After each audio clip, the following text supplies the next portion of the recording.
أعوذ بالله من الشيطان الرجيم. بسم الله الرحمن الرحيم.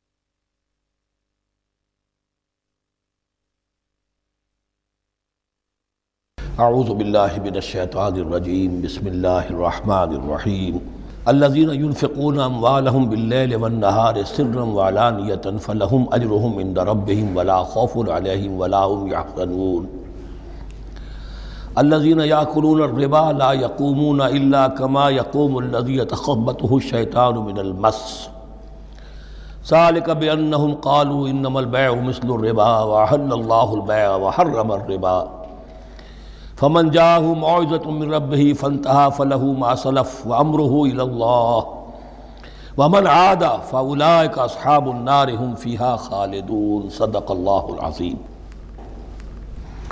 رب اشرح لي صدري ويسر لي أمري واحلل عقدة من لساني يفقهوا قولي.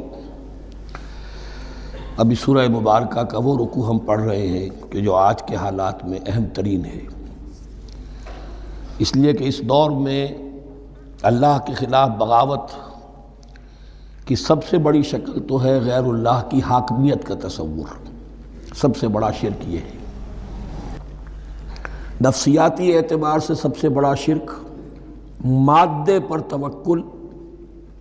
بتوں سے تجھ کو امید خدا سے نو امیدی، مجھے بتا تو صحیح اور کافری کیا ہے. لیکن یہ نفسیاتی اور داخلی بات ہے. خارجی اور واقعاتی دنیا میں سب سے بڑا شرک اس وقت وہ غیر اللہ کی حاکمیت، جو اب عوامی شکل اختیار کر گئی، عوامی حاکمیت. اور اس کے بعد اس وقت کے گناہوں میں، بدعملی میں سب سے بڑا فساد جو ہے وہ سود کی بنیاد پر ہے. سب سے بڑا فتنہ، سب سے بڑا فساد دنیا میں جو اس وقت سب سے بڑی شیطنت ہے، جو یہودیوں کے ذریعے سے پورے گلوب کو اپنی گرفت میں لینے کے لیے بیتاب ہے، وہ یہی ہے جو سود کا ہتھ کنڈا ہے، اس کی حرمت. یہاں ایک سوال میرے ذہن میں کبھی کبھی پیدا ہوتا تھا کہ یہ جو پہلی آیت ہے اس کا تعلق تو انفاق فی سبیل اللہ کے ساتھ ہے، اسے پچھلے رکوع کے ساتھ شامل ہونا چاہیے تھا. لیکن بعد میں یہ حقیقت مجھ پر منکشف ہوئی کہ بڑی حکمت کے ساتھ اس آیت کو اس رکوع کے ساتھ شامل کیا گیا ہے. وہ حکمت میں بعد میں بیان کروں گا. الذین ينفقون اموالهم باللیل والنہار، وہ لوگ کہ جو اپنا مال خرچ کرتے رہتے ہیں رات کو بھی دن میں بھی، سرم وعلانیتاً، خفیہ طور پر بھی اعلانیہ بھی. صدقات واجبہ اعلانیہ، صدقات نافلہ خفیہ، انفاق فی سبیل اللہ خفیہ. فلہم اجرہم عند ربہم ولا خوف علیہم ولا هم یحزنون، ان کے لیے ان کا اجر محفوظ ہے ان کے رب کے پاس، نہ ان پر کوئی خوف طاری ہوگا اور نہ ہی وہ کسی حزن سے دوچار ہوں گے. الذین یاکلون الربا، اب ربا کا مسئلہ شروع ہو رہا ہے، جو سود کھاتے ہیں. وجہ کیا ہے؟ اصل مسئلہ ہے اس سرپلس ویلیو کا. آپ کا کوئی شغل ہے، آپ کی ملازمت ہے، آپ کما رہے ہیں، آپ کا خرچ پورا ہو رہا ہے، کچھ بچت بھی ہو رہی ہے. اب اس بچت کا اصل مصرف کیا ہے؟ یسألونک ماذا ينفقون قل العفو. اصل راستہ تو یہ ہے کہ اس کو دے دو اللہ کی راہ میں، یا محتاجوں کو یا اللہ کے دین کو. لیکن اب جو سود خورانہ ذہنیت ہے وہ یہ کہ اس بچت کو بھی مزید کمائی کا ذریعہ بناؤ. یہ سود خورانہ ذہنیت ہے. لہذا اصل میں سود خوری انفاق کا کی ضد ہے. اور یہ عقدہ مجھ پر کھلا جبکہ القرآن یفسر بعضہ بعضا، اس اصول کے تحت جب سورہ روم کی آیات کا میں نے مطالعہ کیا، وہاں یہی شکل آپ کو نظر آئے گی کہ ان دونوں کو مقابلے میں لایا گیا ہے. اللہ کی رضا جوئی کے لیے انفاق اور ربا، سود پر رقم دینا. وما آتیتم من ربا لیربو فی اموال الناس فلا یربو عند اللہ، جو کچھ تم دیتے ہو سود پر کہ وہ بڑھے لوگوں کے مال میں، محنت وہ کر رہا ہے اور آپ اس کی کمائی میں سے آپ وصول کر رہے ہیں اپنے اس سرمایہ کی وجہ سے. تو یہ گویا کہ آپ کا مال اس کے مال میں اس کی محنت سے بڑھ رہا ہے. الذی ما آتیتم من ربا لیربو فی اموال الناس فلا یربو عند اللہ، اللہ کے ہاں بڑھوتری نہیں ہوتی. وما آتیتم من زکاۃ تریدون وجہ اللہ فاولئک هم المضعفون، اور وہ جو تم زکوٰۃ اور صدقات میں دے دیتے ہو اللہ کی رضا جوئی کے لیے، تو وہ ہیں جو دوہرے چوہرے کر رہے ہیں، ان کا مال بڑھ رہا ہے، اس کی بڑھوتری ہو رہی ہے. تو انفاق فی سبیل اللہ، صدقات، زکوٰۃ، اس کے بالمقابل، اس کے برعکس ہے اپنی اس بچت کے مال کو. اور آپ کو معلوم ہے آج کی بینکنگ سسٹم کا سب سے زیادہ زور بچت کی اسکیم، اور یہ سب کا سب جو ہے در حقیقت saving bank, saving account, save کرو، لیکن سیو کرو مزید کمانے کے لیے. سیو جو ہے اس لیے نہیں ہے کہ اپنا پیٹ کاٹو اور غرباء کو دو، اپنا سٹینڈرڈ آف لیونگ کم کرو اور اللہ کے دین کے لیے خرچ کرو، یہ نہیں، بلکہ اس لیے کہ وہ جو تم بچاؤ وہ ہمیں دو، تاکہ وہ ہم سود پر زیادہ رقم، زیادہ شرح سود پر دوسروں کو دے اور تھوڑا شرح سود تمہیں دے دے. اب اس کے برعکس الذین یاکلون الربا، جو لوگ سود کھاتے ہیں، لا یقومون الا کما یقوم الذی یتخبطہ الشیطان من المس، وہ نہیں کھڑے ہوتے مگر ان کی طرح سے کہ جن کو شیطان نے مخبوط الحواس بنا دیا ہو چھو کر. یہاں عام طور پر یہ سمجھا گیا کہ یہ قیامت کے دن کا نقشہ ہے. یہ قیامت کے دن کا نقشہ تو ہوگا ہی، اس دنیا میں بھی سود خوروں کا حال یہی ہے. اور اگر ان کا نقشہ دیکھنا ہو تو کسی سٹاک ایکسچینج کو جا کے دیکھ لیجئے، معلوم ہوگا دیوانے ہیں، پاگل ہیں، چیخ رہے ہیں، دوڑ رہے ہیں، بھاگ رہے ہیں. وہ انسان نہیں نظر آتے اس وقت جو بھی کچھ ہو رہا ہوتا سٹاک ایکسچینج کے اندر. مخبوط الحواس انسان جو ہے وہ ہو جاتا ہے یہ سود خوری کی وجہ سے.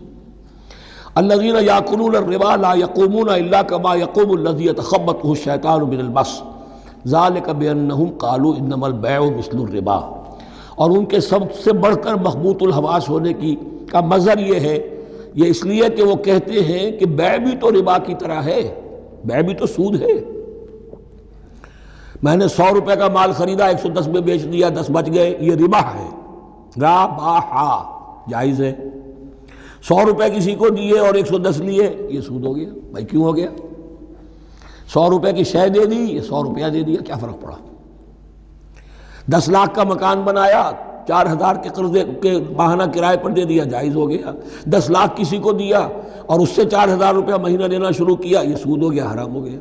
عقلی طور پر یہ باتیں ہیں کہ جو سود کے حامیوں کی طرف سے کہی جاتی ہیں. انما البیع مثل الربا، بیع میں بھی جو نفع ہوتا ہے، ربح اور ربا یہ میں اس وقت بیان کر چکا ہوں سورہ بقرہ کے دوسرے رکوع کے ضمن میں. تو یہ جان لیجئے کہ اس ظاہری سی مناسبت کی وجہ سے ان کا مخبوط الحواس لوگ جو ہیں وہ اس دونوں کے اندر کوئی فرق محسوس نہیں کرتے. یہاں اللہ تعالیٰ نے ان کے قول کا عقلی جواب نہیں دیا، بلکہ جواب کیا دیا؟ احل اللہ البیع وحرم الربا. اللہ نے بیع کو حلال قرار دیا ہے اور ربا کو حرام قرار دیا ہے. اب تم بات یہ کرو، اللہ کو مانتے ہو یا نہیں؟ رسول کو مانتے ہو یا نہیں؟ قرآن کو مانتے ہو کہ نہیں؟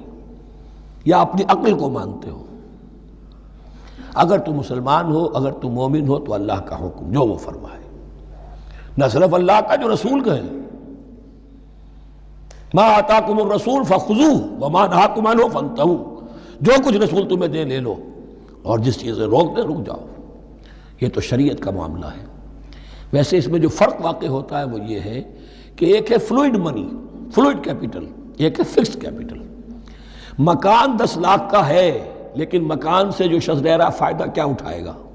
1 مہینے رہے گا نا، بس اس کا بدل آپ نے لے لیا. 10 لاکھ روپے کسی کو نقد دے دیے، وہ کسی کام میں لگائے گا، 12 لاکھ بھی بن سکتے ہیں، 15 بھی لگ سکتے ہیں، 8 بھی رہ سکتے ہیں. اس میں آپ نے فکسڈ اگر لیا تو یہ حرام ہے. ان دونوں میں اگرچہ عام طور پہ کہا جائے گا یہ بھی کیپٹل ہے وہ بھی کیپٹل ہے، مکان بھی تو سرمایہ کی ایک شکل ہے، لیکن یہ فکسڈ کیپٹل ہے، اس کی شکل بدل نہیں رہی ہے.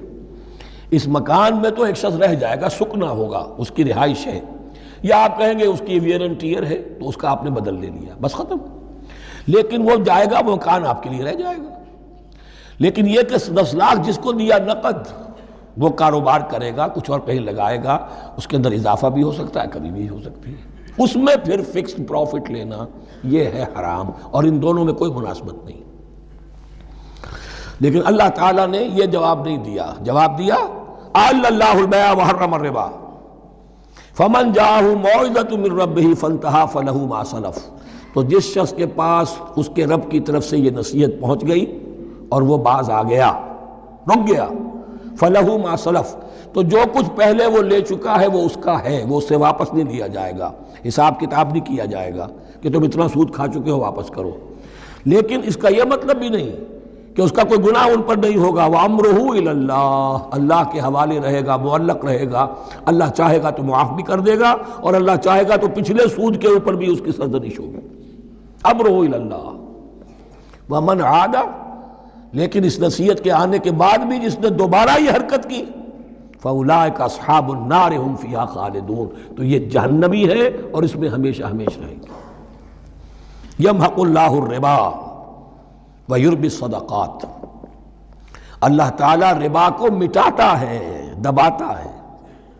اور ہمارے زمانے میں شیخ محمود احمد مرحوم نے ایک کتاب لکھی ہے مین اینڈ منی، اس میں ثابت کیا ہے جہاں جو یہ سود کا معاملہ چلتا ہے تین چیزیں ساتھ ساتھ بڑھتی چلی جاتی ہیں، جتنا سود بڑھے گا ان امپلائمنٹ بڑھے گی، انفلیشن بڑھے گی، نتیجے میں انٹرسٹ ریٹ بڑھے گا، جیسے انٹرسٹ ریٹ بڑھے گا ان امپلائمنٹ مزید ہوگی، انفلیشن زیادہ ہوگی، اٹس اے ویشس سرکل، اور اسی کے نتیجے میں تباہی ہو جاتی ہے، چھپی رہتی ہے وہ تباہی۔ وہ تو ایک ہی وقت میں بینک کرپٹ ہوگا، کوئی بینک، بڑے بڑے بینک جو ہیں دیوالے نکلیں گے، ابھی جو کوریا کا حشر ہو رہا ہے اور جو اس سے پہلے روس کا ہو چکا ہے، یہ سارا جو ہے یہ یوں سمجھیے شیش محل کی طرح ہے، اس میں تو ایک پتھر پڑے گا تو ٹکڑے ہو جائیں گے۔ ومن عاد فاولئک اصحاب النار هم فیہا خالدون یمحق اللہ الربا ویربی الصدقات، اللہ تعالیٰ پالتا ہے، صدقات کو پالتا ہے، بڑھاتا ہے اللہ کے ہاں۔ وہ آیت میں سنا چکا ہوں آپ کو، سورہ روم کی 39ویں آیت ہے یہ، وما آتیتم من ربا لیربو فی اموال الناس فلا یربو عند اللہ وما آتیتم من زکاۃ تریدون وجہ اللہ فاولئک هم المضعفون واللہ لا یحب کل کفار اثیم، اور اللہ کو ہرگز پسند نہیں ہے وہ سب کہ جو ناشکرے ہیں اور گناہگار ہیں۔ ان الذین آمنوا وعملوا الصالحات واقاموا الصلاۃ وآتوا الزکاۃ لہم اجرہم عند ربہم ولا خوف علیہم ولا هم یحزنون، ہاں جو لوگ ایمان لائیں اور نیک عمل کریں، نیک عمل میں ظاہر بات ہے جو شے حرام ہے اس کا چھوڑ دینا بھی لازم ہے، اور نماز قائم رکھیں، زکوٰۃ ادا کریں، ان کے لیے ان کا اجر محفوظ ہے ان کے رب کے پاس، ولا خوف علیہم ولا هم یحزنون۔ یا ایھا الذین آمنوا اتقوا اللہ وذروا ما بقی من الربا، اے ایمان والو اللہ کا تقوی اختیار کرو اور چھوڑ دو جو رہ گیا ہے سود میں سے۔ آج فیصلہ کر لو کہ جو بھی کچھ تم نے کسی کو قرض دیا تھا اب اس کا سود چھوڑو۔ یا ایھا الذین آمنوا اتقوا اللہ وذروا ما بقی من الربا ان کنتم مؤمنین، اگر تم مومن ہو، فإن لم تفعلوا، اور اگر تم نے ایسا نہ کیا، باز نہ آئے، فاذنوا، تو کان کھول کر سن لو، بحرب من اللہ ورسولہ، اللہ اور اس کے رسول کی طرف سے اعلان جنگ، یہ الٹیمیٹم ہے اگر باز نہیں آتے سود سے۔ دیکھیے کسی اور گناہ پر یہ بات نہیں آئی، اللہ اور اس کے رسول کی طرف سے اعلان جنگ۔ وَإِن تُبْتُمْ فَلَكُمْ رُؤُوسُ أَمْوَالِكُمْ، اگر تم توبہ کرو تو تمہارے جو اصل راس المال ہیں وہ تمہیں لوٹا دیے جائیں گے، سود چھوڑ دو، راس المال واپس لے لو۔ لا تظلمون ولا تظلمون، نہ تم ظلم کرو سود لے کر اور نہ تم پر ظلم کیا جائے کہ تمہارا راس المال بھی دبا دیا جائے۔ لا تظلمون ولا تظلمون وَإِن كَانَ ذُو عُسْرَةٍ، اور اگر تمہارا جو مقروض ہے وہ تنگی میں ہے، وہ تنگ دستی میں ہے، فَنَظِرَةٌ إِلَىٰ مَيْسَرَةٍ، تو انہیں انتظار کرو، پھر اسے مہلت دو کہ اس کے ہاں کشادگی پیدا ہو جائے، آسانی سے وہ آپ کی رقم، آپ کا قرض واپس کر سکے۔ لیکن اس سے بھی آگے وَأَن تَصَدَّقُوا خَيْرٌ لَكُمْ، تم صدقہ ہی کر دو، تمہارا بھائی غریب تھا، اس کو تم نے قرض دیا تھا، کچھ سود لے کر کھا بھی چکے ہو، اب جو ہے سود، اب تو باقی سود کو تو چھوڑا ہی ہے، اگر وہ راس المال بھی بخش دو اس کو، یہ انفاق ہو جائے گا، یہ قرض حسنہ اللہ کو ہو جائے گا، یہ تمہارا جو ہے ذخیرہ آخرت بن جائے گا۔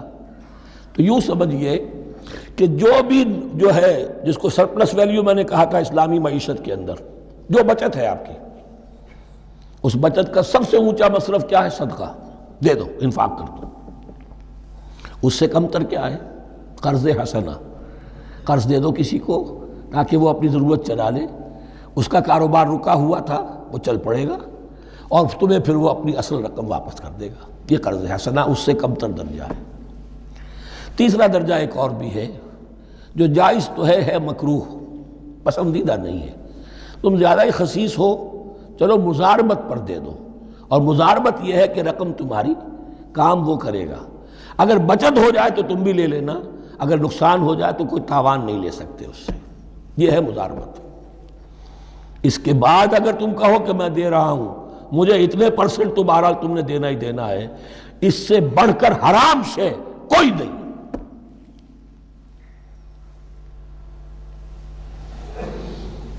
وَإِنْ كَانَ ذُو عُسْرَةٍ فَنَظْرَةٌ إِلَىٰ مَيْسَرَةٍ، تو اگر وہ ہے مقروض تمہارا وہ تنگی میں ہے تو پھر انتظار کرو، اسے مہلت دو اس کی کشائش تک. وَأَن تَصَدَّقُوا خَيْرٌ لَكُمْ، اور اگر تم صدقہ ہی کر دو، خیرات کر دو، دے دو، بخش دو، وہ تمہارے لیے بہتر ہوگا. ان کنتم تعلمون، اگر تم جانتے ہو، اگر وہ حکمت تمہارے اندر آ گئی ہے، اگر تم اولو الالباب ہو، اگر تم سمجھدار ہو، تو جو کچھ تمہیں بچت اس سے ہوگی، جو اللہ کے ہاں اجر و ثواب ملے گا، وہ تمہیں یہ رقم واپس لے کر جو ہے اس سے کیا مل جائے گا.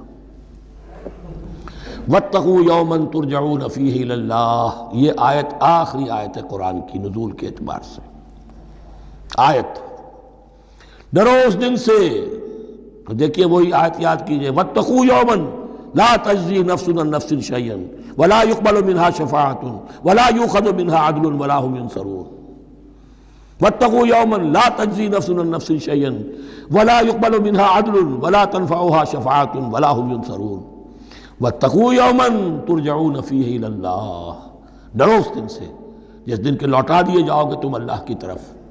ثُمَّ تُوَفَّىٰ كُلُّ نَفْسٍ مَا كَسَبَتْ، پھر ہر جان کو پورا پورا دے دیا جائے گا جو کمائی اس نے کی ہوگی. وَهُمْ لَا يُظْلَمُونَ، اور ان پر کوئی ظلم نہیں ہوگا. اب یہ قرآن مجید کی طویل ترین آیت آ رہی ہے، آیت دین. کوئی قرض کا معاملہ ہے، کوئی قرض کا معاملہ ہے کہ آپ نے کسی کو قرض دیا، یا کوئی کاروباری معاملہ ہے، اشتراک ہے جس میں کہ جو بھی ہوگا بعد میں نتائج نکلیں گے. ان سب کے بارے میں حکم ہے کہ لکھ لیا کرو. ہم کیا کرتے ہیں قرض دیتے ہوئے، اب دوست ہے، بھائی ہے، عزیز ہے، کیا لکھوانا، اس سے کیا کہے گا، اعتماد نہیں ہے. کاروبار شروع ہو گیا، زبانی باتیں کر لی، اس کے بعد رو رہے ہیں، چیخ رہے ہیں، چلا رہے ہیں.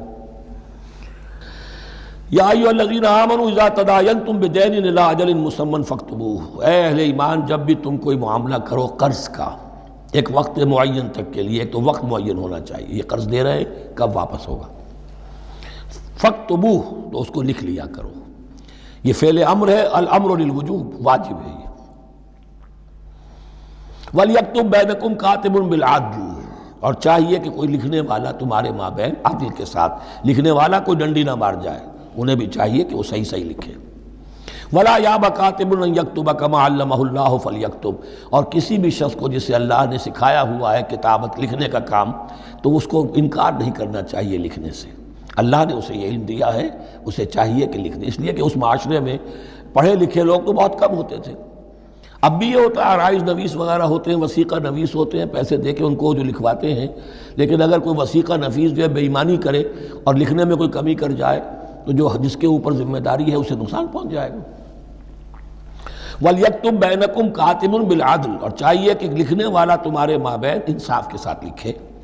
وَلَا يَأْبَ كَاتِبٌ أَن يَكْتُبَ كَمَا عَلَّمَهُ اللَّهُ فَلْيَكْتُبْ، اور نہ انکار کرے کوئی لکھنے والا اس سے کہ وہ لکھے جیسے اللہ نے اسے سکھایا ہے، تو لکھنا چاہیے. وَلْيُمْلِلِ الَّذِي عَلَيْهِ الْحَقُّ، لکھتے وقت املا وہ کرائے جس کے ذمے رقم آ رہی ہے، جس پر حق آ رہا ہے. علیہ الحق، وہ لکھوائے.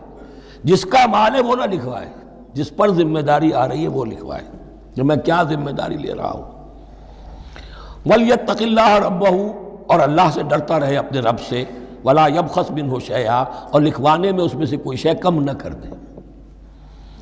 فَإِنْ كَانَ الَّذِي عَلَيْهِ الْحَقُّ سَفِيهًا، اب اگر وہ جو مقروض ہے، جو قرض لے رہا ہے، جس کے ذمے کوئی ذمہ داری آ رہی ہے، وہ ناسمجھ ہے یا بوڑھا ہے، ضعیف ہے، اور لا یستطیع ان یمل، یا اس کے اندر یہ اتنی صلاحیت نہیں ہے کہ املا کرا سکے. یہاں املا کے معنی میں ہے.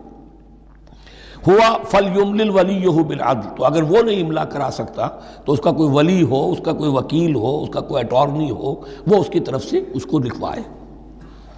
واستشہدوا شہیدین من رجالکم، یہ ایک ہی آیت چل رہی ہے ابھی، پورے رکوع کے اوپر ایک آیت پھیلی ہوئی ہے، سوائے آخر میں تھوڑا سا حصہ دوسری آیت آئے گی۔ واستشہدوا شہیدین من رجالکم، اور گواہ بنا لیا کرو دو اپنے مردوں میں سے، فإن لم یکونا رجلین، اور اگر دو مرد دستیاب نہ ہو، فرجل وامرأتان، تو ایک مرد اور دو عورتیں، ممن ترضون من الشہداء، اور وہ بھی دونوں کے نزدیک مقبول ہوں شہداء، کہ ہاں دونوں کو اعتماد ہے ان پر۔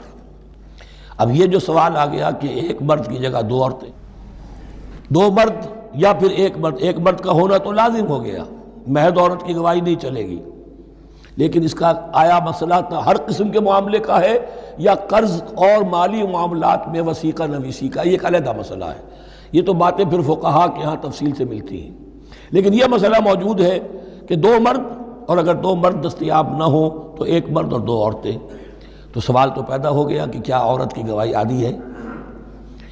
ان تضل احداہما فتذکر احداہما الاخری، مبادا ان میں سے کوئی ایک بھول جائے تو یاد کرا دے دوسری۔ عقلی سوال پیدا ہو گیا کہ اب مرد نہیں بھول سکتا، کیا جواب ہے اس کا؟ جواب یہ ہے کہ واقعتاً اللہ تعالیٰ نے عورت کے اندر نسیان کا مادہ زیادہ رکھا ہے۔ الا یعلم من خلق وہو اللطیف الخبیر، کیا وہی نہ جانے گا جس نے پیدا کیا ہے؟ اس نے پیدا کیا ہے، وہ جانتا ہے۔ نسیان کا مادہ کیوں زیادہ رکھا یہ بھی سمجھ لیجیے، عقلی بات ہے، منطقی بات ہے۔ She has to play the role of number 2، اسے مرد کے تابع رہنا ہے، جو نمبر 2 ہوتا ہے اس کے اوپر اس کے کبھی احساسات کے اوپر، کبھی جذبات کے اوپر کوئی نہ کوئی کوفت، کوئی قدورت آتی ہے، اور اس میں اللہ تعالیٰ نے ان کا سیفٹی والو رکھا ہوا بھول جانا۔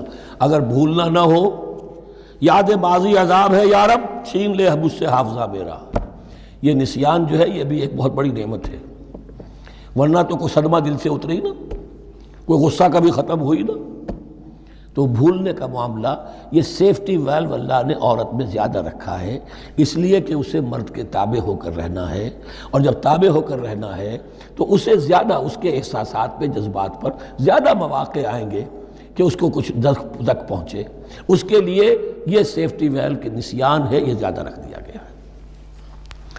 ان تضل احداہما فتذکر احداہما الاخری، اب یہ کہ اگر یہ بات سمجھ میں نہ آتی تب بھی اللہ کا حکم ہے ماننا ہے۔ اگر فسک کیپٹل اور فلوئڈ کیپٹل کا فرق سمجھ میں نہیں آتا تب بھی بے حلال ہے، ربا حرام ہے، اللہ خیر صلی اللہ احل اللہ البیع وحرم الربا، لیکن اگر حکمت سمجھ میں آ جائے تو نور علی نور۔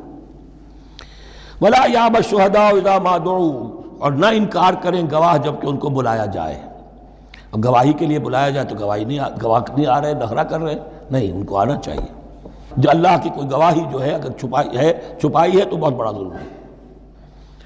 ولا تسأموا، اور اس سے تھکو مت، کسل مت کرو، سستی مت کرو، ان تکتبوہ، کہ تم لکھو اسے، صغیراً اور کبیراً، چاہے چھوٹا معاملہ ہو چاہے بڑا ہو، الی اجلہ، وقت معین کے لیے، اتنا قرض دے رہا ہوں، اتنے وقت میں آپ نے مجھے لوٹانا ہے۔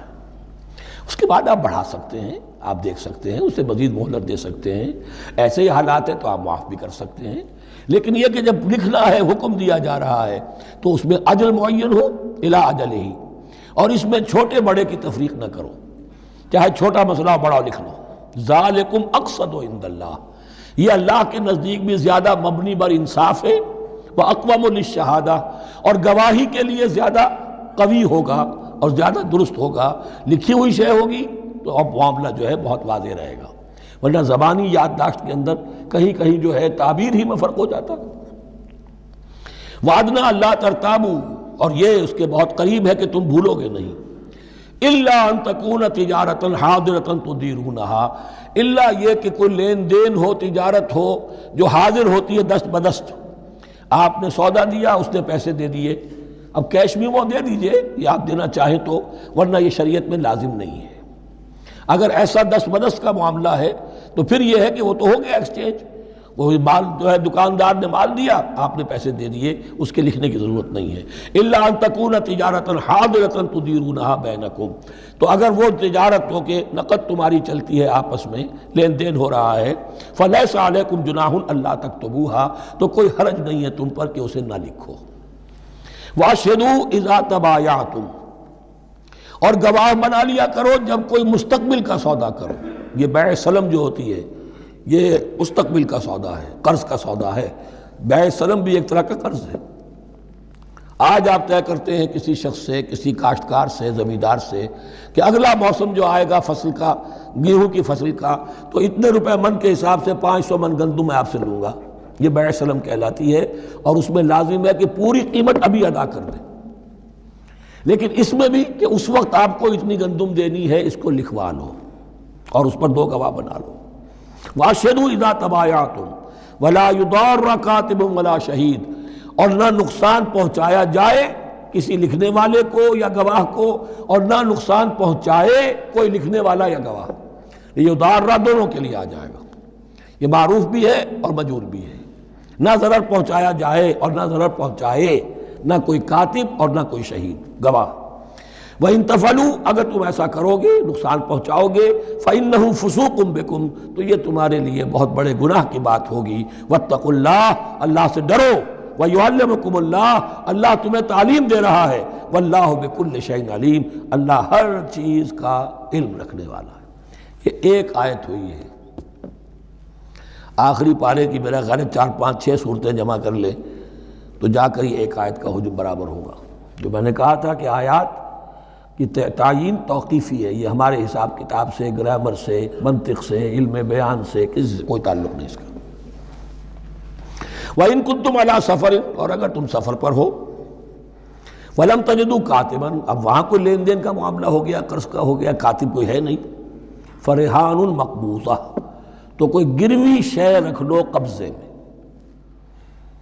فلاں شے آپ کے قبضے میں رہے گی، آپ اتنے پیسے مجھے دے دیجئے، میں جب یہ واپس کر دوں گا اپنی چیزیں آپ میری چیز مجھے لوٹا دیجیے گا۔ یہ رہن ہے مقبوضہ، لیکن رہن سے کوئی فائدہ اٹھانے کی اجازت نہیں، وہ سود ہو جائے گا۔ اگر مکان رہن رکھا گیا ہے، قبضہ تو ہوگا اس کا، لیکن یہ کہ وہ اس کا کرایہ نہیں لے سکتا، کرایہ مالک کو جائے گا، اس سے کوئی استفادہ نہیں کر سکتا اس مال سے۔ رہان مقبوضہ۔ فَإِنْ أَمِنَ بَعْضُكُمْ بَعْضًا، پھر اگر کوئی شخص اب اطمینان کرتا ہے اور اعتبار کرتا ہے تم میں سے بعض کسی بعض کا، فَلْيُوَدِّ الَّذِي اؤْتُمِنَ أَمَانَتَهُ، تو اب چاہیے اس شخص کو کہ جس کے اوپر یہ امانت آئی ہے، اگرچہ اس کے پاس رہن دینے کو کچھ نہیں تھا، یا یہ کہ دوسرے بھائی نے اس پر اعتماد کیا اور اس کی وجہ سے کوئی شے رہن نہیں لی، تو اب اس سے کوئی غلط فائدہ نہ اٹھائے، وہ گویا کہ اس کے پاس جو اس نے قرض لیا امانت ہے، اس کے پاس وہ امین بنایا گیا ہے۔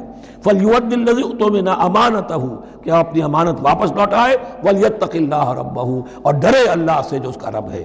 وَلَا تَكْتُمُوا الشَّهَادَةَ، اور دیکھو گواہی کو چھپایا نہ کرو، وَمَنْ يَكْتُمْهَا فَإِنَّهُ آثِمٌ قَلْبُهُ، اور جو کوئی گواہی کو چھپائے گا تو اس کا دل گناہ میں مبتلا ہو جائے گا، دل داغدار ہو گیا تو رہ کیا گیا۔ واللہ بما تعملون علیم، اور جو کچھ تم کر رہے ہو اللہ اسے جانتا ہے۔ اللہ کے فضل و کرم سے آخری رکوع پر ہم پہنچ گئے، اور یہ بڑا ایک یوں سمجھئے 3 آیتوں پر مشتمل رکوع ہے، جیسے کہ وہ رکوع جو ہم نے پڑھا تھا جس میں آیت الکرسی 4 آیتیں ہیں وہ، اور یوں کہا جا سکتا ہے کہ یہ 2 رکوع ایک دوسرے کے بالکل بالمقابل ہیں اپنی عظمت میں اور مقام میں۔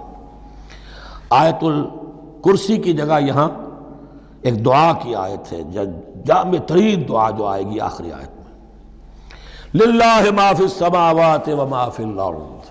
اکثر و بیشتر آپ دیکھیں گے سورتوں کے اختتام پر یہ الفاظ پھر آتے ہیں، اللہ ہی کا ہے جو کچھ بھی ہے آسمانوں اور زمین میں۔ وَإِن تُبْدُوا مَا فِي أَنفُسِكُمْ أَوْ تُخْفُوهُ، اور جو کچھ تمہارے دلوں میں ہے خواہ تم اسے ظاہر کرو خواہ چھپاؤ، يُحَاسِبْكُمْ بِهِ اللَّهُ، اللہ تم سے محاسبہ کر لے گا، تمہاری نیتیں اس کے علم میں ہیں۔ ان اللہ لا ينظر الى صورکم ولا الى اموالکم ولکن ينظر الى قلوبکم واعمالکم، اللہ تمہاری صورتوں کو نہیں دیکھتا، تمہارے مال و دولت کو نہیں دیکھتا، تمہارے دل کو دیکھتا ہے۔ تمہارے اعمال کو دیکھتا ہے۔ تو دل میں جو کچھ ہے خواہ کتنا ہی چھپا لو، اللہ کے محاسبے سے نہیں بچو گے۔ فَيَغْفِرُ لِمَن يَشَاءُ وَيُعَذِّبُ مَن يَشَاءُ، پھر وہ بخش دے گا جس کو چاہے گا اور عذاب دے گا جس کو چاہے گا۔ اختیار مطلق اللہ کے ہاتھ میں ہے۔ ہمارے ہاں اہل سنت کا عقیدہ یہی ہے، اللہ پر لازم نہیں ہے کہ وہ نیکوکار کو اس کا جزا ضرور دے اور بدکار کو اس کی سزا ضرور دے۔ اللہ کرے گا ایسا، یہ دوسری بات ہے، لیکن اللہ کی شان اس سے بہت اعلیٰ اور عرفہ ہے کہ اس پر کسی شے کو لازم قرار دیا جائے۔ اس کا اختیار مطلق ہے، مطلق ہے۔ یفعل اللہ ما یرید، یفعل اللہ ما یشاء۔ اہل تشیع کا کہنا یہ ہے کہ اللہ پر عدل واجب ہے۔ اہل سنت کہتے ہیں اللہ عدل کرے گا، جزا و سزا میں عدل ہوگا، یہ ہم مانتے ہیں، واقعہ ہے، لیکن ہم یہ نہیں کہتے کہ اللہ پر عدل واجب ہے۔ اللہ پر کوئی شے واجب نہیں، بلکہ اللہ نے تو کتب علی نفسہ الرحمہ، اپنے اوپر واجب کیا ہے رحمت کو۔ وجوب کا لفظ جو آتا ہے اللہ پر تو وہ تو رحمت کا ہے۔ کتب علی نفسہ الرحمہ، اللہ نے اپنی ذات کے اوپر واجب کر لیا رحمت کو۔ واللہ علی کل شیء قدیر، اور اللہ ہر چیز کی قدرت رکھتا ہے۔ آمن الرسول بما انزل الیہ من ربہ والمؤمنون، ایمان لائے رسول صلی اللہ علیہ وسلم اس چیز پر کہ جو نازل کی گئی ان کی جانب ان کے رب کی طرف سے۔ غور طلب بات ہے، یہ بڑا باریک نکتہ ہے۔ نبی پر جب وحی آئی ہے کیسے پہچان لیا کہ یہ بدروح نہیں ہے، یہ جبرائیل ہے؟ آخر کوئی اشتباہ بھی تو ہو سکتا تھا، پہلا تجربہ تھا۔ اس سے پہلے نہ آپ نے کہانت سیکھی، نہ آپ نے کوئی اور اس طرح کی نفسیاتی ایکسرسائزز کی۔ آپ تو کاروباری آدمی تھے، ایک بہت ہی بھرپور زندگی گزار رہے ہیں، اہل و عیال والے ہیں، کاروبار کر رہے ہیں، ہائی ایسٹ لیول کا کاروبار ہے، تو فطرت جو ہے وہ پہچانتی ہے۔ نبی کی فطرت وہ اتنی پاک اور صاف ہوتی ہے کہ اس کے اوپر کوئی بدروح کا کوئی اثر ہو ہی نہیں سکتا۔ بہرحال ہمارے لیے بڑی تسکین کی بات ہے کہ اللہ تعالیٰ نے رسول کے ایمان کے تذکرے کے ساتھ ہمارے ایمان کا تذکرہ کیا۔ آمن الرسول بما انزل الیہ من ربہ والمؤمنون، ایمان لائے رسول صلی اللہ علیہ وسلم اس چیز پر جو نازل کی گئی ان کی جانب ان کے رب کی طرف سے، اور ایمان لائے صاحب ایمان۔ اللہم ربنا اجعلنا منہم، اللہم ربنا اجعلنا منہم۔ کل آمن باللہ وملائکتہ وکتبہ ورسلہ، یہ دوسرا مقام ہے سورہ بقرہ کے اندر جس میں ایمان کے جو اجزاء ہیں ان کو گنا گیا ہے۔ کچھ یاد ہے آیت البر؟ لیس البر ان تولوا وجوہکم قبل المشرق والمغرب ولکن البر من آمن باللہ والیوم الآخر والملائکۃ والکتاب والنبیین۔ یہاں بھی اسی طرح ہے، کل آمن باللہ وملائکتہ وکتبہ ورسلہ لا نفرق بین احد من رسلہ۔ اور یہ تیسری مرتبہ بات آ گئی ہے کہ رسولوں کے درمیان کوئی تفریق نہیں کی جائے گی۔ کہاں؟ پہلے تو آیا تھا 16ویں رکوع میں، لا نفرق بین احد منہم ونحن لہ مسلمون، اور اس سے بھی پہلے آیا تھا والذین یؤمنون بما انزل الیک وما انزل من قبلک، وہ لوگ جو ایمان رکھتے ہیں اس پر بھی جو ہے نبی آپ پر نازل کیا گیا اور اس پر بھی جو آپ سے پہلے نازل کیا گیا۔ لا نفرق بین احد من رسلہ، ہم اس کے رسولوں میں سے کسی کے مابین کوئی تفریق نہیں کرتے۔ تفضیل اسی صورت میں ثابت ہے، تلک الرسل فضلنا بعضهم علی بعض منہم من کلم اللہ ورفع بعضهم درجات وقالوا سمعنا واطعنا، وہی بات کہ جو کہی گئی تھی جب ان سے کہا گیا تھا واسمعوا، کیا کہا تھا انہوں نے؟ سمعنا وعصینا، سمعنا واطعنا، وہ کہتے ہیں ہم نے سنا اور مانا۔ غفرانک ربنا، ہماری درخواست ہے پروردگار، تیری بخشش مانگتے ہیں۔ غفرانک، نون پر زبر ہے، مفعول ہے، نسألک غفرانک، اے اللہ ہم تجھ سے سوالی ہیں، تجھ سے طلب کرتے ہیں، درخواست کرتے ہیں تیری مغفرت کا۔ وإلیک المصیر، اور تیری ہی جانب لوٹ جانا ہے۔ یہاں پر وہ ایمان بالآخرہ بھی آ گیا جو یہاں اوپر نہیں آسان۔ آمن باللہ وملائکتہ وکتبہ ورسلہ، پھر رسولوں کے ضمن میں لا نفرق بین احد من رسلہ، لیکن اس کے بعد وإلیک المصیر، مغفرت اور اللہ کی طرف ہی لوٹ جانا ہے ہمارا، اس میں ایمان بالآخرہ آ گیا۔ اب آخری آیت، لا یکلف اللہ نفسا الا وسعها، اللہ تعالیٰ نہیں ذمہ دار ٹھہرائے گا کسی جان کو مگر اس کی وسعت کے مطابق۔ یہ بہت بڑے فضل و کرم والی آیت ہے، جیسے میں نے کہا تھا میگنا کارٹا جو ہے انسانی حقوق کا، کہ اجیب دعوت الداع اذا دعان، جہاں بھی مجھے کوئی پکارے، جب پکارے میں اس کی پکار سنتا ہوں، قبول کرتا ہوں۔ ہاں فَلْيُؤْمِنُوا بِي فَلْيَسْتَجِيبُوا لِي، انہیں بھی چاہیے کہ میرا کہنا مانے، دو طرفہ بات چلے گی، یک طرفہ نہیں۔ میری مانو، اپنی منواؤ، تم دعائیں کرو گے ہم قبول کریں گے، تم ہماری بات نہیں مانتے پھر تمہاری دعا تمہارے منہ پر دے ماری جائے گی۔ کرتے رہو قنوت نازلہ 40 دن کے 80 دن پڑھتے رہو، ڈھاکہ تو بیٹھ ہی جائے گا، بیٹھ گئے۔ یہودیوں سے شکست تو ہو ہی جائے گی، ہو گئی۔ کرتے رہو، حرمین میں پڑھتے رہو قنوت نازلہ، مکے میں پڑھو، مدینے میں پڑھو، پوری دنیا میں پڑھو۔ اللہ کو پیٹھ دکھائی ہوئی ہے، اس کے دین کو پاؤں تلے روندا ہوا ہے، اللہ کے باغیوں سے دوستی ہے، کسی نے قبلہ ماسکو کو بنایا تھا اور کسی نے واشنگٹن کو بنایا تھا، تمہاری دعائیں کیسے قبول ہوں؟ لیکن یہ جو آیت ہے یہ اس اعتبار سے بہت بڑی رحمت کی آیت ہے کہ اللہ تعالیٰ کے ہاں وہ اندھے کی لاٹھی والا معاملہ نہیں ہے کہ تمام انسانوں سے محاسبہ ایک ہی سطح پر ہو۔ اللہ جانتا ہے کس کی کتنی وسعت ہے، اور وسعت کن چیزوں سے بنتی ہے۔ آپ کو کوئی اور جین ملے ہیں، مجھے کوئی اور جین ملے ہیں، انہیں کوئی اور جین ملے ہیں، یہ جینز، ان جینز کی اپنی اپنی خصوصیات ہیں، خصائص ہیں، پراپرٹیز ہیں، لیمیٹیشنز ہیں۔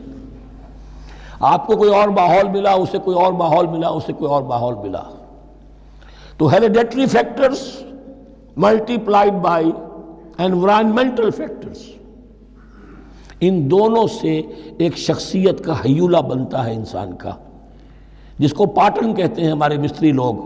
جب لوہے کا کوئی شے جو ہے ڈھالنی ہے تو اس کے لیے پہلے مٹی کا یا لکڑی کا ایک پیٹرن بناتے ہیں، انگریزی میں پیٹرن ہے، وہ پیٹرن کہتے ہیں ہمارے مستری لوگ۔ اب آپ لوہا جو ہے اس کو جب اسے کر لیں گے، مائع بنا لیں گے، گلا لیں گے، پھر اس میں ڈالیں گے، وہی شکل ہو جائے گی۔ یہ شاکلہ ہے ہر انسان کا جو بن جاتا ہے۔ قُلْ كُلٌّ يَعْمَلُ عَلَى شَاكِلَتِهِ فَرَبُّكُمْ أَعْلَمُ بِمَنْ هُوَ أَهْدَىٰ سَبِيلًا۔ اس شاکلہ کے اندر آپ کو محنت کرنی ہے۔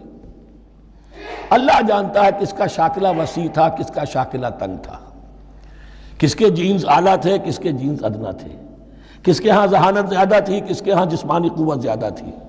جو بھی کچھ اس نے دیا ہے، جس کو وہاں ہم نے رکھا، اس کو وہاں رکھا، اس نے وہاں تعلیم پائی، اس نے یہاں تعلیم پائی، جو بھی انوائرمنٹل فیکٹرز آئے ہیں، جو بھی جینیٹک فیکٹرز آئے ہیں، سب اللہ کے علم میں ہے۔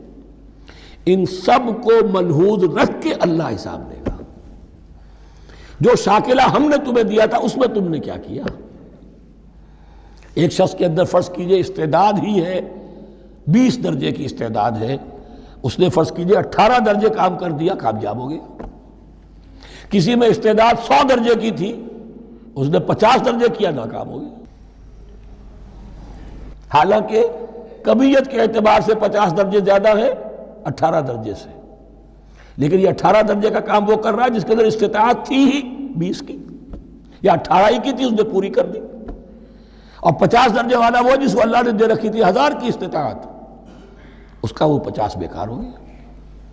تو اللہ تعالیٰ کا محاسبہ جو ہے انڈیویجول ہے، اس لیے فرمایا گیا کلہم آتی ہے یوم القیامت فردا، ان میں سب لوگ اس دن قیامت کے دن سب آئیں گے اکیلے اکیلے، تنہا تنہا، ہر ایک کا حساب ہوگا وہاں، اور ہر ایک کا حساب ہوگا لا یکلف اللہ نفسا الا وسعها، اللہ ذمہ دار نہیں ٹھہرائے گا کسی بھی جان کو مگر اس کی وسعت کے مطابق۔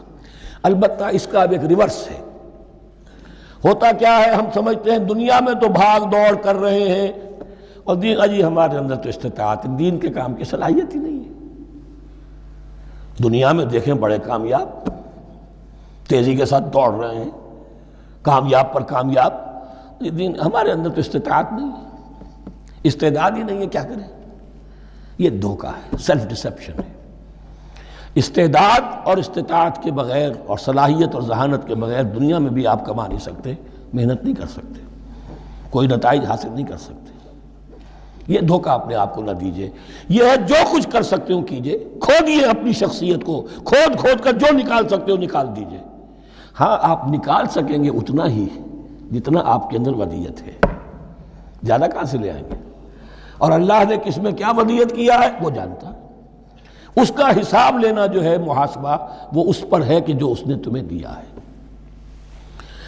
لا، اور یہ مضمون قرآن مجید میں 5 مرتبہ آیا ہے بہت اہمیت کے ساتھ۔ لا یکلف اللہ نفسا الا وسعها لها ما کسبت وعلیہا ما اکتسبت۔ اسی جان کے لیے ہے جو اس نے کمایا، اور اس کے اوپر وبال بنے گا جو اس نے برائی کمائی۔ لیکن لام اور علا، لہا ما کسبت، جو بھی اس نے نیکی کمائی اس کے حق میں ہے، اس کے لیے ہے، اس کا اجر ملے گا، ثواب ملے گا، اور جو بدی کمائی وہ اس پر وبال بنے گا، اسی کے لیے اس کو سزا ملے گی، اسی کے حوالے سے۔ اب وہ آخری دعا آ گئی، جامع ترین اور عظیم ترین دعا ہے قرآن مجید کی۔ ربنا لا تؤاخذنا ان نسینا او اخطانا۔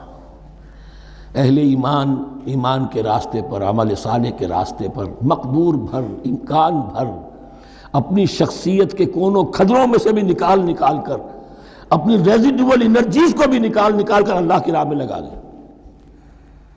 لیکن اس کے بعد بھی کوئی غرہ نہ ہو، کوئی غرور نہ ہو، کوئی اپنی محنت پر، اپنی نیکی پر، اپنی کمائی پر، اپنے کارناموں پر کہیں انسان دھوکہ نہ کھا جائے۔ کیفیت کیا رہنی چاہیے؟ وہ یہ ہے تواضع، عجز انکساری۔ ربنا لا تؤاخذنا ان نسینا او اخطانا۔ اے رب ہمارے، ہم سے مواخذہ نہ کیجو اگر ہم بھول جائیں یا ہم سے خطا ہو جائے۔ نسیان بھی ہے، الانسان مرکب من الخطاء والنسیان۔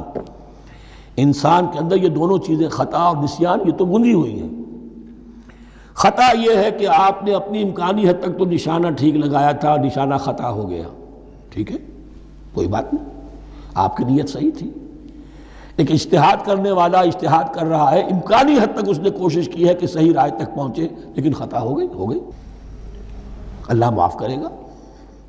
اس نے اپنی امکانی کوشش کی تھی، لہذا اسے ثواب ملے گا۔ مجتہد مخطی بھی ہو تو ثواب ملے گا، مجتہد مصیب ہے، صحیح رائے پر پہنچ گیا ہے تو دوہرا ثواب ملے گا، لیکن مجتہد مخطی ہے تب بھی ثواب ملے گا۔ تو بھول چوک پر، یہ بھول چوک، خطا جو ہے، چوک صحیح ہے بالکل لفظ اس کے لیے، چوک جانا، نشانہ چوک گیا۔ تو اے پروردگار، جو بھی ہم سے سرزد ہو جائے، غلطی ہو جائے، بھول کی وجہ سے یا خطا کی وجہ سے، اس پر مواخذہ نہ کیجو۔ ربنا ولا تحمل علینا اصرا کما حملتہ علی الذین من قبلنا۔ اور اے رب ہمارے، ہم پر وہ بوجھ نہ ڈالیو جس سے ہم لے کر چل نہ سکیں۔ دیکھیے، ایک حمل ہوتا ہے جس سے حمال کا لفظ بنا ہے، جس کو لے کر انسان چلتا ہے۔ حمال اس بوری کو یا بوجھ کو اٹھا کر چل رہا ہے، جو آپ کی طاقت میں ہے اور جس سے لے کر آپ چل سکیں، وہ ہے حمل۔ اور جو ہو آپ کو بٹھا دے، اسر اس کو کہتے ہیں۔ یہ لفظ سورہ اعراف میں پھر آئے گا، یضع عنہم اسرہم والاغلال التی کانت علیہم۔ حضور کی شان یہ بھی تھی کہ انہوں نے لوگوں کے بوجھ جو ان کی طاقت سے بڑھ کر تھے ان کے کندھوں سے اتار دیے۔ ربنا ولا تحمل علینا اصرا کما حملتہ علی الذین من قبلنا۔ اے اللہ، تو نے بڑے بڑے بھاری بوجھ ہم سے پہلے لوگوں پر ڈالے۔ شریعت بھی پہلے بھاری تھی، بہت سے معاملات ہم نے دیکھ لیے۔ روزہ ہمارے لیے کتنا آسان کر دیا گیا، رات کو نکال دیا روزے سے، کہہ دیا خاص طور پہ کھاؤ پیو ضرور، سحری ضرور کرو، تسحروا فإن فی السحور برکہ۔ کتنی آسانی ہے۔ رات میں تعلق زن و شو کی اجازت ہے، وہاں ان کے روزے میں چپ بھی تھا، چپ بھی رہو، نہ کھاؤ نہ پیو، نہ تعلق زن و شو، نہ گفتگو، تو آسانی کی ہے۔ ان کے ہاں یوم سبت کا حکم تھا اتنا سخت، کوئی کام نہیں کرو گے۔ ہمارے ہاں وہ تھوڑے سے وقت کے لیے، اذا نودی للصلاۃ من یوم الجمعۃ فاسعوا الی ذکر اللہ وذروا البیع، اذان سے لے کر اور نماز کے ادا ہو جانے تک ہر کاروبار دنیاوی حرام ہے، لیکن اس سے پہلے اس کے بعد آپ کر سکتے ہیں، تو آسانی ہے۔